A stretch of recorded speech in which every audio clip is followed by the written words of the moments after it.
ETF index mutual funds నేర్చుకుని stock మార్కెట్లో రాణించాలనుకుంటున్నారా? వెంటనే ఈ నెంబర్కి కాల్ చేయండి.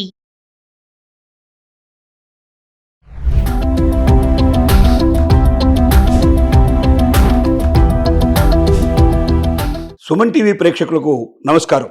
ఇప్పటిదాకా బంగారం బంగారం అని బంగారాన్ని గురించి మాట్లాడుకునే వాళ్ళంతా ఈ మధ్య బంగారంతో పాటుగా వెండి గురించి కూడా మాట్లాడే వాళ్ళ సంఖ్య పెరిగిపోయింది. మామూలు కామన్ ప్రజలే కాకుండా మేధావులైన వారు, పెట్టుబడిదారులు కూడా వెండి వైపు 1కి 10 సార్లు చూసే పరిస్థితి ఏర్పడింది. ఒకప్పుడు అసలు వెండికి ఏమాత్రం విలువ లేకుండా బంగారం పక్కన వెండి పెడితే దానికి దీనికి నక్కకు నాగలోక అనుకున్నంత తేడా కనబడి వెండిని ఏదో పనికిరాని సామగ్రిగా తప్పని పరిస్థితి అయితే తప్ప సామాన్యులైన వారు, మధ్యతరగతి జీవులు కొనలేనటువంటి వాళ్ళు, బంగారం కొనలేని వాళ్ళు వాడుకునేటువంటి వస్తువుల కిందనో, లేక ఏదైనా ఇంట్లో పాత్రలు తయారు చేయించుకోవడానికో, లేక భగవంతునికి సంబంధించినటువంటి కొన్ని అలంకార సామగ్రిని చేయించడానికి మాత్రమే వెండిని గురించి ఎక్కువగా ఆలోచించేవాళ్ళు. కానీ బంగారం కన్నా పోటీ పడి బంగారం కన్నా ఎక్కువగా పరుగు పెట్టే పరిస్థితి ఏర్పడింది. ఒక్క సంవత్సరంలో 100% పైగా పెరిగినటువంటి మరి వెండిని గురించి మనం మాట్లాడక తప్పదు.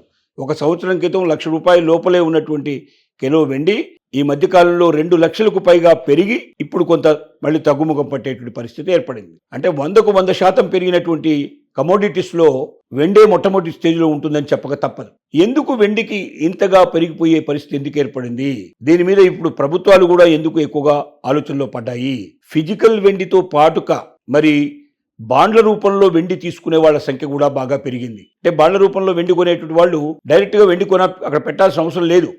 ఈ రోజున వెండి రేటు ఎంత ఉందో ఆ రేటు ప్రకారంగా 1 కిలో వెండికి నేను డబ్బు చెల్లించాలనుకోండి, నాకు మళ్ళీ ఎప్పుడు నాకు వెండి తిరిగి ఇవ్వమన్నప్పుడు ఆ రోజున ఎంత రేటు ఉందో వెండికి దానికి విలువైనటువంటి మొత్తం టోటల్గా అప్పటిదాకా నేను ఇవాళ కొన్నది 1 కిలో కొంటే ఆ రోజున మళ్ళీ నాకు కిలో ఇవ్వాలి. వాడు ఎంత రేటు ఉన్నా నాకు కిలో ఇవ్వాల్సిన బాధ్యత ఆ బాండు ఎవరైతే నాకు ఇచ్చారో వాళ్ళకు ఉంటుంది. అంటే దీనివల్ల ఏమవుతుందంటే ఫిజికల్గా వెండి కొని మార్కెట్లో అది దొరకకుండా చేసేదానికన్నా మార్కెట్లో కొనకుండానే మనం వెండిని బుక్ చేసుకొని మనం 1 సంవత్సరం 2 సంవత్సరాల తర్వాత వారికి హైయెస్ట్ రేట్ వచ్చిన తర్వాత ఆ రేటు ప్రకారంగా మనం డబ్బు తీసుకున్నట్టయితే చాలా రేట్లు మనకు వెనక్కి వచ్చే అవకాశం ఉంది. అంటే మిగతా మనకు డబ్బు విషయంలో ఏవైతే ఇస్తున్నాయో ఎక్కువగా మనకి ఫలితాలు ఆశించి మనం పెట్టేటువంటి అనేక రకాల మరి వాళ్ళ షేర్ మార్కెట్లో పెట్టినా లేదా ఇంకో దాంట్లో బాండ్ల రూపంలో పెట్టినా రానంత డబ్బు ఇవాళ వెండిలో వస్తుంది. ఎందుకు వెండి ఇంతగా దానికి ఒకేసారి 1 సంవత్సరంలోనే ఇంత అత్యధికమైనటువంటి మార్పు వచ్చింది? ఇన్ని రెట్లు ఎక్కువగా ఎందుకు పెరిగింది? ఇంత డివిడెండ్ ఎందుకు ఇవ్వగలుగుతుంది అని ఒకసారి మనం పరిశీలన చేస్తే గతంలో కూడా వెండి ఉంది. అప్పుడు వెండి దేనికి వాడుకునే వాళ్ళంటే ఇంట్లో ఆభరణాలకి, తర్వాత ముఖ్యంగా ఈ ట్రైబల్ పీపుల్ ఎక్కువగా వాళ్ళు ఆభరణాల కింద ఉపయోగించుకోవడానికి, తర్వాత దేవుడి దగ్గర ఏదైనా కొన్ని ఆభరణాలు చేయించడానికి, తర్వాత మెట్టెలు లేకపోతే పట్టా గొలుసులు లాంటివి కొన్ని మాత్రమే స్త్రీలు కొంతమంది దాన్ని ఇష్టపడేటువంటి వాళ్ళు, ఇలాంటి వాటికి మాత్రమే వాడేటువంటి వాళ్ళు. దీన్ని పెద్దగా వేరే దానికి ఉపయోగించేవాళ్ళు కారు. కాబట్టి దాని డిమాండ్ అప్పుడు పెద్దగా లేదు.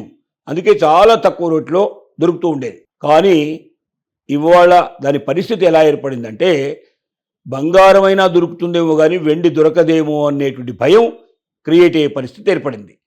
కారణాలు ఏమిటని అన్వేషించుతూ పోతే గతంలో మనం చెప్పిన కారణాలతో పాటుగా మరికొన్ని కారణాలు కూడా దీనికి మనకు కనబడుతున్నాయి. ముఖ్యంగా మనం గతంలోంచి చెప్పుకుంటూ వస్తున్నది ఏంటంటే, ఒకటి వెండిని ఆభరణాల కింద ఉపయోగించడమే కాకుండా ఇవాళ ఎలక్ట్రికల్ పరికరాల్లో కూడా, అంటే ఏవైతే మనం వాహనాలు తయారు చేస్తున్నామో ఈ వాహనాల లోపల దీన్ని ఎక్కువగా వాడుతున్నారు. బ్యాటరీ పరిశ్రమల్లో ఎక్కువగా దీన్ని ఉపయోగిస్తున్నారు. సోలార్ ఎనర్జీ కోసం ఉపయోగించేటువంటి వాటి ప్యానెల్స్లో దీన్ని ఉపయోగిస్తున్నారు. కొన్ని ఔషధ పరికరాలు ఏవైతే తయారు చేస్తున్నారో మెడికల్ ఎక్విప్మెంట్లో కూడా ఈ వెండిని ఉపయోగిస్తున్నారు.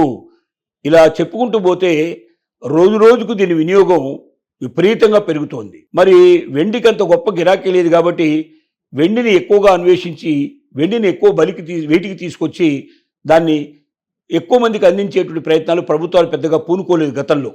కాబట్టి ఇప్పటి నుంచి ప్రభుత్వాలు ఏం చేస్తున్నాయంటే వెండి గనుల నిక్షేపాలు ఎక్కడున్నాయనేది ఇంకా ఎక్కువగా వెతికి వాటి మీద ఎక్కువ పరిశోధన చేసి ఎక్కువగా వెలికి తీయాల్సిన పరిస్థితులు కూడా ఏర్పడ్డాయి. ముఖ్యంగా దీన్ని మరి కరెన్సీలు అంటే ఏదైతే కాయిన్స్ రూపంలో వస్తున్నాయో అవి ఎక్కువగా వెండితో తయారు చేసేటువంటి పరిస్థితి కూడా చాలా దేశాల లోపల కాయిన్స్కు దీన్ని ఎక్కువగా ఉపయోగించడం కూడా జరుగుతోంది.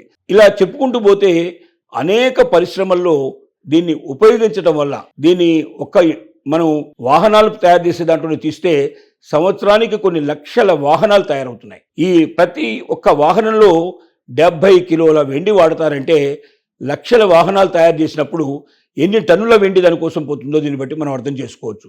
అంటే వెండి యొక్క ఉపయోగం అన్ఎక్స్పెక్టెడ్గా మరి ఊహించని రీతిలో విపరీతమైన పెరగడం వల్ల దీని రేటు కూడా బాగా పెరుగుతూ వచ్చింది. భవిష్యత్తులో కూడా ఇక ఆగే పరిస్థితి లేదు. తాత్కాలికంగా బ్రేక్ పడి కొంచెం వెనక్కి వచ్చినట్టు కనబడింది కానీ బంగారం ఇంకా వెనక్కిపోయే అవకాశాలు ఉన్నాయి తప్ప వెండి ఆ రీతిలో వెనక్కి వెళ్ళదు. డెఫినెట్గా పుంజుకొని మనకి ముందుకెళ్తుంది. బంగారాన్ని దాటేసే రోజు కూడా వెండికి వస్తుందని చెప్పినా ఆశ్చర్యపడాల్సిన అవసరం లేదు. బహుశా దానికి సమయం చాలా పట్టొచ్చు కానీ బట్ పరుగులు పెట్టేటువంటి విషయంలో బంగారాన్ని కన్నా ఎన్నో రెట్లు వేగంగా వెండి పెరుగుతుంది. కాబట్టి బంగారం కొనలేని వాళ్ళు, బంగారం కొనేంత శక్తి లేని వాళ్ళు, బంగారాన్ని దాచుకోగలిగే శక్తి లేని వాళ్ళు వెండి కొనుక్కొని శుభ్రంగా దాచుకున్నట్టయితే బంగారం కన్నా ఎన్నో రెట్లు పెరుగుతుంది కాబట్టి ఆనందపడతారు, సంతోషపడతారు. తర్వాత తక్కువ రేట్లో వస్తుంది కాబట్టి ఎక్కువ నష్టపోరు, అన్ని రకాలుగా లాభయుక్తంగా ఉంటుంది. కాబట్టి ఎక్కువ మధ్యతరగతి వారు, దిగువ మధ్యతరగతి వారు వారి కొనుగోలు దృష్టి బంగారం మీద పెట్టకుండా వెండి మీద పెట్టగలిగితే వారి జీవితం లోపల సాఫల్యత లభిస్తుందని విజ్ఞప్తి చేస్తున్నాం.